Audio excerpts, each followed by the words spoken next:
하나님께서 오늘 우리에게 주시는 말씀은 마태복음 1장 18절에서 25절까지 말씀입니다.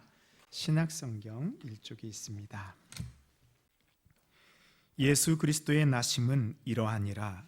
그의 어머니 마리아가 요셉과 약혼하고 동거하기 전에 성령으로 잉태된 것이 나타났더니 그의 남편 요셉은 의로운 사람이라 그를 드러내지 아니하고 가만히 끊고자 하여 이 일을 생각할 때 주의 사자가 현명하여 이르되 다윗의 자손 요셉아 내 아내 마리아 데려오기를 무서워하지 말라.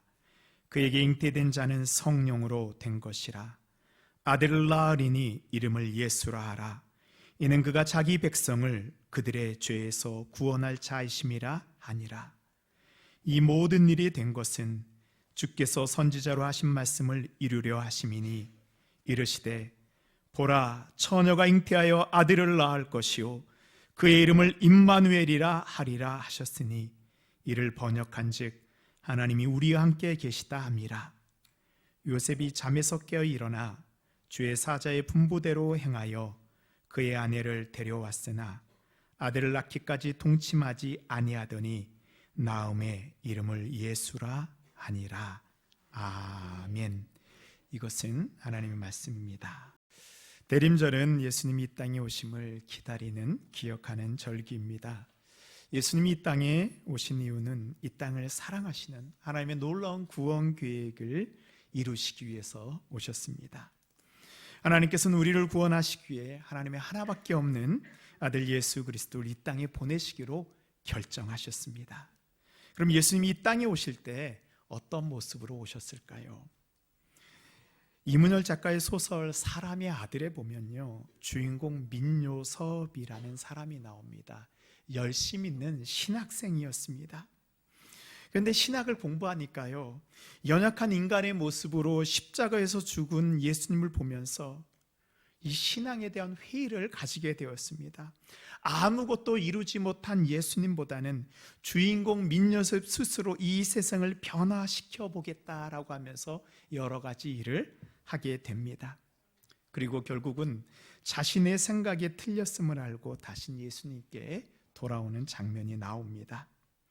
사람들은 예수님이 사람의 아들인데 어떻게 우리를 구원하실 수 있어? 라고 질문을 합니다. 정말 사람의 아들로 태어난 예수님이 우리를 구원하실 수 있을까요? 하나님의 아들 예수님이 이 땅에 오실 때 마리아의 태 속에 잉태되게 됩니다. 누가복음 1장 35절에 보면요, 천사가 대답하여 이르되 성령이 내게 임하시고 지극히 높으신 이의 능력이 너를 덮으시리니 이러므로 나실 바 거룩한 이는 하나님의 아들이라 일컬어지리라. 제가 질문 하나 드릴게요. 마리아의 태 속에 있는 그 아기는 마리아의 아들인가요? 아니면 하나님의 아들인가요? 여러분 갑자기 고민이 되시죠? 예.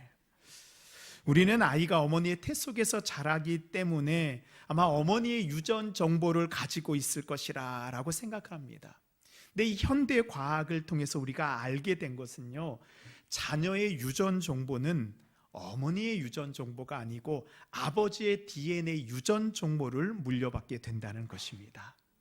그래서 혹시 지금까지 자신의 얼굴에 불만이 있거나 내 IQ가 마음에 들지 않아서 엄마한테 불평불만하셨던 분들은 회개하세요. 모든 책임은 아버지가 지고 있어요. 우리 아빠들이 회개해야 됩니다. 마리아의 태를 통해서 예수님이 태어났지만 예수님의 모든 것은 성령을 통해서 성부 하나님으로부터 성자 예수님에게 전해진 것입니다. 그렇기 때문에 예수님은 마리아의 태를 통해서 태어났지만 하나님의 아들로 이 땅에 오셨습니다. 이 놀라운 사건을 우리는 성육신 인카네이션이라고 합니다.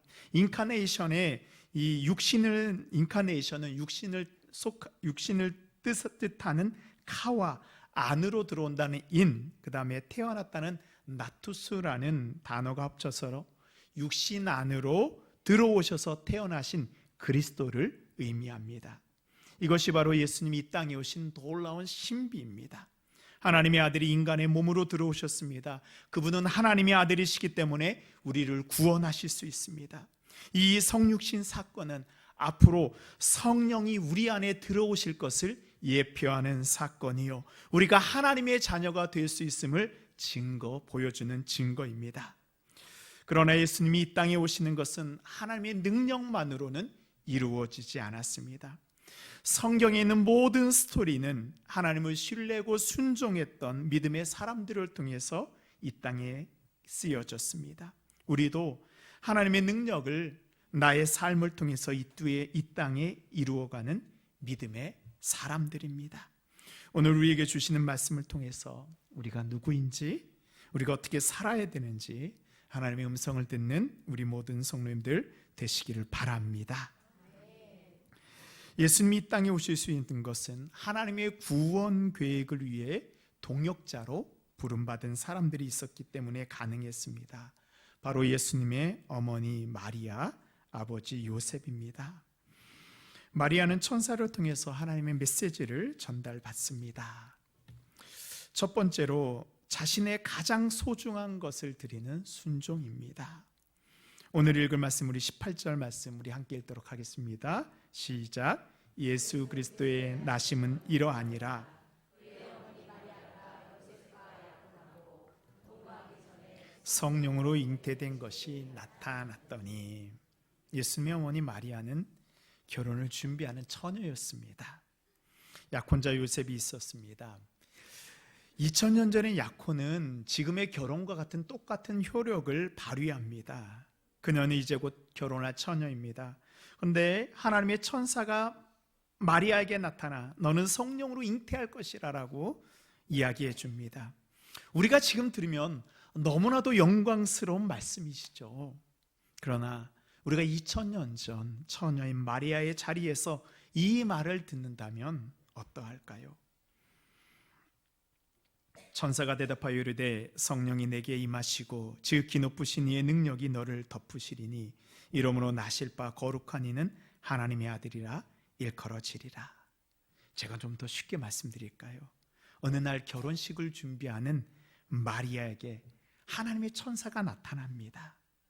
그리고 하나님께서 마리아에게 무엇을 빌려달라고 요청하십니다. 바로 생명을 잉태하는 여인의 태입니다. 여인에게, 더욱이 처녀에게 있어서 태는 자신의 가장 중요한 것이죠. 마리아는 요셉과 정혼한 사이입니다. 그런데 요셉과 결혼하기 전에 임신하였다는 것은 간음죄에 해당합니다. 구약의 율법에 의하면 돌로 쳐서 죽이게 되어 있습니다. 마리아가 하나님의 요청에 예스라고 대답하는 순간 마리아의 인생은 그 자리에서 끝이 나는 것입니다. 하나님이 마리아에게 요청한 것은 몸의 일부가 아니고 마리아의 생명을 달라 하십니다. 이 천사가 마리아에게 성녀로 잉태될 것을 말하는 장면을 우리는 수태고지라고 말합니다. 이 수태고지를 묘사한 성화를 보면요, 환한 빛 가운데 천사가 마리아에게 축복을 내리는 것처럼 보입니다. 이 그림은요, 이탈리아 산마르코 수도원에 있는 제단화로 15세기 이탈리아 신부여면서 화가인 프라 안젤리코의 수태고지라는 그런 그림입니다. 그림을 좀 가만히 들여다보면요, 천사는 마리아에게 하나님의 말씀을 전합니다. 가브리엘 천사는 공손히 두 손을 가슴에 대고 성령으로 잉태할 것을 전하고 있습니다. 그리고 좀 멀어서 잘 보이지 않는데요, 이 가브리엘 천사의 시선이 어디로 향하고 있는지 보시면 하나님이 마리아에게 요청하는 것이 무엇인지 우리는 알 수 있습니다. 천사는 예수님을 잉태할 마리아의 배를 바라보고 있습니다. 마리아는 이 하나님의 요청 앞에 자신의 두 손으로 생명 같은 태를 감싸고 있습니다. 두 가지 의미가 있어요. 먼저는 두려움 가운데 자신의 배를 보호하며 자신의 몸을 뒤로 빼는 듯한 자신을 지키려는 모습입니다. 마리아가 앉아있는 의자의 공간이 뒤에가 남아있는 것을 보면 마리아는 뒤로 더 도망칠 수 있는 그런 여지를 가지고 있습니다. 그러나 마리아는 뒤로 더 물러서지 않고 자신의 두 손으로 배를 안고 이제는 허리를 숙이며 자신의 가장 중요한 것을 하나님 앞에 드리고 있습니다. 이 수태고지리를 보면요, 순종이 무엇인지 우리에게 알려줍니다. 마리아는 자신의 인생 전부를 하나님 앞에 내어놓고 있습니다. 여인의 가장 중요한 것을 드립니다. 예수님을 위해서 자신의 인생을 드렸습니다. 예수님이 이 땅에 오실 수 있었던 것은 하나님의 능력만이 아니고 자신의 가장 귀한 것을 드린 마리아의 헌신이 있었기 때문입니다.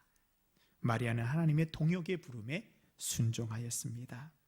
대림절을 보내며 우리는 예수님이 우리 가운데 오시기를 기다리고 있죠. 예수님이 우리 가운데 오신다는 것은 우리가 하나님의 위대한 계획에 동참하는 의미입니다.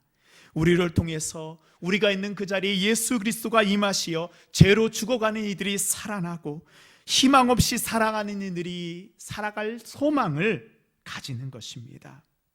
우리는 기도하죠. 주님, 죽어가는 이들을 살리게 해주십시오. 나를 사용해 주십시오. 그러나 기도만으로는 이루어지지 않습니다. 자신을 들여 예수님이 이 땅에 오신 마리아와 같이 나를 드려야 합니다. 죽어가는 이들을 살릴 수 있도록 나의 시간과 물질과 몸, 나를 위해 주님을 내어놓을 때 우리의 기도가 진실한 기도입니다. 사랑하는 이들을 위해서 나의 생명을 내려놓을 때 그들의 생명이 살아납니다. 생명은 생명을 통해서만 전달이 됩니다. 사랑하는 성도 여러분, 주님 오심을 기다리며 우리는 무엇을 주님께 내어놓고 있습니까? 나의 가장 귀한 것을 내려놓은 마리아의 같이 우리의 몸을, 우리의 가장 귀한 것은 헌신할 때 우리를 통해서 하나님의 놀라운 계획이 여러분의 삶을 통해 이 땅에 이루어질 것을 믿습니다. 이 땅에 예수님이 오시는데 마리아는 자신의 생명을 내어놓았다면 자신의 명예를 드린 또 한 사람이 있습니다. 그 사람은 바로 예수님의 육신의 아버지 요셉입니다. 두 번째로 이해되지 않을지라도 의로운 책임을 다하는 믿음이 우리에게 있어야 합니다. 요셉은 자신이 사랑하는 마리아와 결혼하여서 행복한 생활을 꿈꾸었을 것입니다. 그런데 자신의 약혼녀였던 마리아가 임신하였다는 소식을 듣게 됩니다. 그 충격은 이루 말할 수 없을 것입니다. 요셉이 이것을 주위 사람들에게 말하는 순간 마리아는 가늠한 여인이 되어 돌에 맞아 죽게 됩니다. 우리 19절 말씀입니다. 제가 읽겠습니다. 그의 남편 요셉은 의로운 사람이라 그를 드러내지 아니하고 가만히 끊고자 하여. 요셉의 마음에 어떤 마음이 들었을까요? 이럴 때 우리는 배신이라는 말을 씁니다. 어떻게 마리아가 나에게 이럴 수 있어? 배신과 함께 모욕감이 물려듭니다. 당시의 남자들에게 중요한 것은요, 이 명예였습니다. 자신의 생명이 곧 명예입니다. 명예로 해서 뭐든지 할 수 있는 거예요. 그런데 그 명예가 땅에 떨어졌습니다.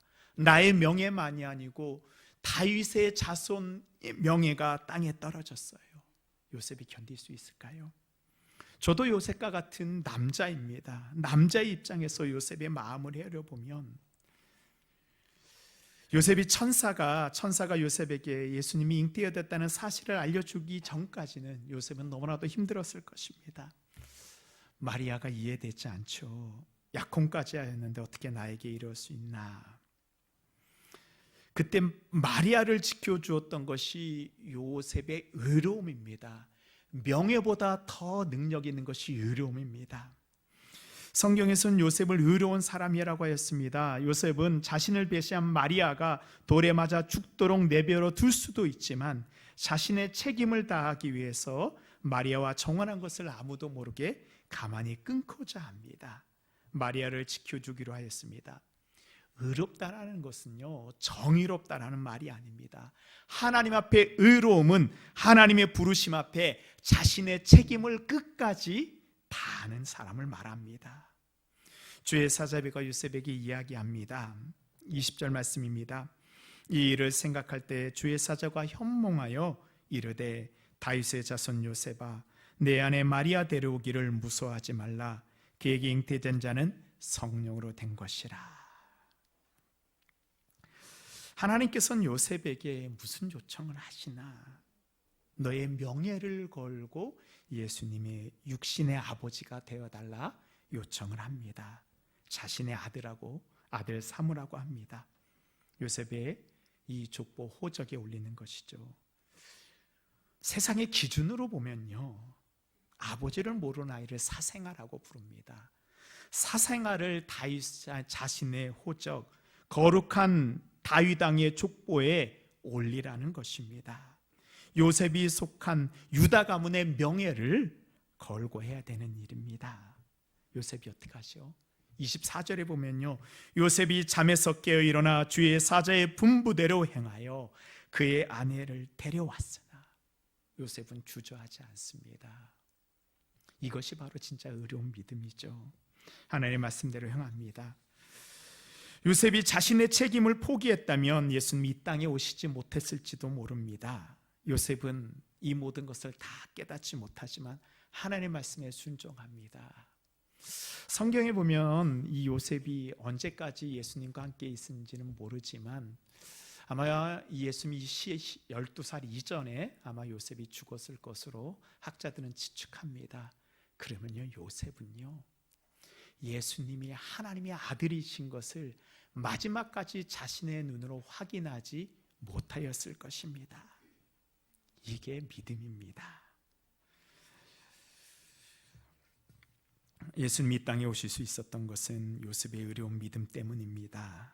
자신의 이성과 지식으로는 이해되지 않아도 하나님이 나에게 주신 책임감을 가지고 믿음으로 순종할 때 예수님이 육신의 아버지가 될 수 있었습니다.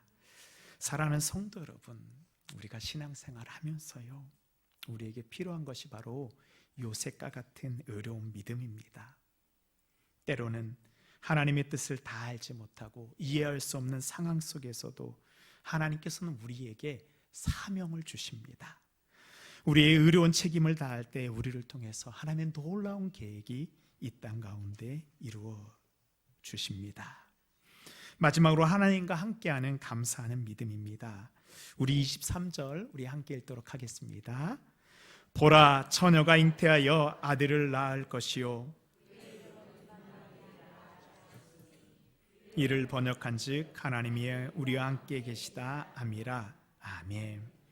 요셉과 마리아는 자신들이 알 수 없는 길, 갈 수 없는 길, 할 수 없는 일을 하였습니다. 누구와 함께요? 임마누엘, 하나님과 함께 하였습니다. 하나님과 함께 이루는 은혜를 누렸습니다. 우리도 때로는 내가 이 세상에 살고 있는 이유가 무엇인지, 내가 왜 이렇게 힘들게 존재해야 되는지 아직 다 알지 못합니다. 그럼에도 불구하고 임마누엘, 하나님 우리와 함께 하십니다. 가정을 위해 기도하라고, 이웃을 사랑하라고, 교회를 위해 헌신하라고. 하나님, 나도 아직 쉽지 않은 삶을 살아가고 있는데 왜 이렇게 내가 질 수 없는 짐을 나에게 시키시는지 우리는 모를 때가 있습니다. 그러나 하나님은 우리를 통하여 우리가 다 깨닫지 못할지라도 우리에게 맡겨진 일에 우리가 감사하며 순종할 때 하나님의 뜻을 이루어 가십니다.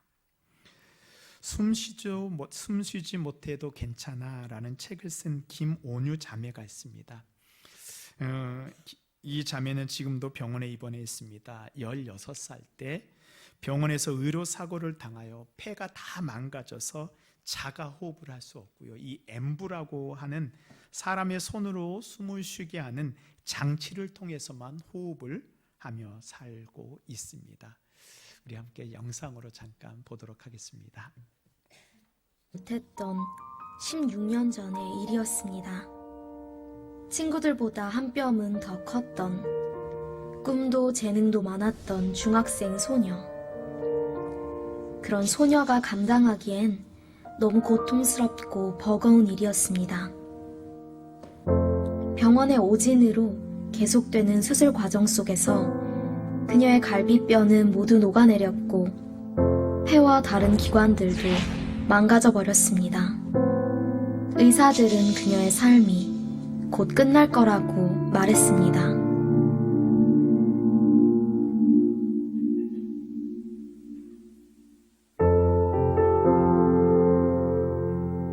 올해로 32살이 된 온유 씨의 병실. 온유 씨의 삶을 기적처럼 이어오게 한 이유들이 여기 있었습니다. 기능을 상실한 폐 대신 온유 씨에게 호흡을 할 수 있게 해준 엠부. 그 엠부가 작동하도록 도와준 수많은 봉사자들. 그리고 의사조차 포기했던 그곳에서 온유 씨는 살아계신 하나님을 만났습니다. 세상에 살다가 갑자기 완전 너무 두렵고 나 혼자 뒤처지는 것 같고 예수님 봤을 때 그 어떤 모습이어도 예수님 사랑을 해주시고 세상에 기준이 아니라 나를 있는 그대로 사랑하시는 예수님 기준에서 살아야겠다 마음이 있어서 두려운 건 똑같은데 믿으니까 살 수 있겠다 이런 느낌. 지금까지의 시간은 그 어느 것 하나 자신의 것이 아니었다고 고백하는 온유 씨. 말로 다 할 수 없던 이야기들을 담담하게 글로 옮기기 시작한 그녀는 숨쉬지 못해도 괜찮아라는 한 권의 책을 세상에 내놓았습니다. 공부하면서 친구들도 내가 주는 건 아무것도 없고 친구들이 호흡도 주고 사랑도 주고 감정이 확 있는데 그거 친구들이 그런 말해주는 것 같아요. 예수님 친구들 다 이렇게 3명의 이렇게 고백으로 생각을 해서 그러지 썼던 것 같아요. 나도 찍고 보니까 괜찮더라고. 책에는 가장 고통스러웠던 순간의 기도와 그렇기에 가장 행복했던 응답의 시간들, 그리고 하나님이 그녀에게 주신 선물, 24시간 그녀의 숨이 되어주는 엠브 봉사자들의 이야기가 담겨 있습니다. 온유 엠브 신청해주세요. 어느새 10년이 넘게 이어져 오고 있는 엠브 봉사. 하루 24시간 그녀의 숨결이 되어줄 봉사자를 구하기 위해 담당자들이 고군분투하고 있습니다. 익숙하게 엠브 봉사를 신청하는 청년들, 그들에게 엠브 봉사는 어떤 의미일까요? 처음에는 저도 힘들고 가는 길이 되게 피곤하고 피곤스러운데도 도착하고 나서 이제 엠브를 하고 나서 집에 돌아갈 때에는 그 불평했던 마음들이 그냥 다 사라지고 누나가 이렇게 써주셨더라고요. 봉사자들이 우리는 봉사하러 온 것이 아니라 우리 제일 친한 친구 만나러 온 거라고 그 말들이 정말로 감동이었습니다. 사랑하는 사람들, 그리고 고통 속에 살아가는 수많은 청년들에게 그녀는 말하고 있습니다. 숨쉬지 못해도 괜찮아. 고난을 감당하는 것을 넘어 이제는 기쁨을 누릴 수 있게 되었다는 그녀. 분명 내일도 행복할 것이라는 그녀의 믿음이 이 세상에 새로운 도전이 되고 있습니다. 오는 자매는 자신 스스로 숨을 쉬지 못하기 때문에 24시간 10명이 넘는 자원봉사자들이 그 엠브를 눌러줘야지만 살 수 있습니다. 이거를 산다고 볼 수 있을까요? 오는 자매는 그 절망 가운데 하나님을 만납니다. 자신이 더 이상 살 수 없다고 살아갈 의미가 없어졌을 때 하나님은 찾아오셔서 그녀에게 살아갈 이유와 소망을 주셨습니다. 병원에 살고 있는 온유의 자매의 삶은 어쩌면 힘든 감옥과 같을지도 모릅니다. 그러나 그곳에서 하나님을 만나고 나니 그것은 더 이상 자신을 옥매이는 감옥이 아니고 하나님께 감사하는 곳으로 사명을 감당하는 장소로 변하게 됩니다. 이 기적은요, 온유 자매뿐만 아니라 엠브 봉사로 오는 사람들에게도 함께 나타납니다. 온유 자매를 보면서 그들은 자신의 삶이 얼마나 축복받았는지 알게 되었습니다. 많은 사람들이 온유 자매가 살 수 있도록 엠브를 눌러줄 때 자기도 살아갈 용기를 얻고 위로를 받게 되었습니다. 예수님을 모르는 사람이 온유 자매에게 숨을 불어넣어 주다가 자신도 생명의 호흡 주시는 예수 그리스도를 만나게 되었습니다. 사도 바울은 갈라디아 4장에서 이렇게 말합니다. 내가 처음에 육체의 약함으로 말미암아 너에게 복음을 전한 것을 너희가 아는 바라. 우리 가운데 스스로 호흡하지 못하는 사람이 있나요? 우리가 숨을 쉴 수 있다는 것만으로도 우리는 하나님의 사랑을 받은 사람입니다. 믿음은 마리아와 요셉이 이해되지 않을지라도 하나님의 말씀에 순종하고 감사했던 것 같이 나의 자리에서 사명에 감사하는 것입니다. 이해되지 않을지라도 여러분들에게 맡겨주신 가정, 이웃, 교회, 또한 여러분의 사람들을 감사함으로 섬기십시오. 우리의 가장 소중한 것을 올려드릴 때 그곳에 생명이 잉태되게 됩니다. 나에게 맡겨진 그 책임을 다할 때 생명이 자라나게 됩니다.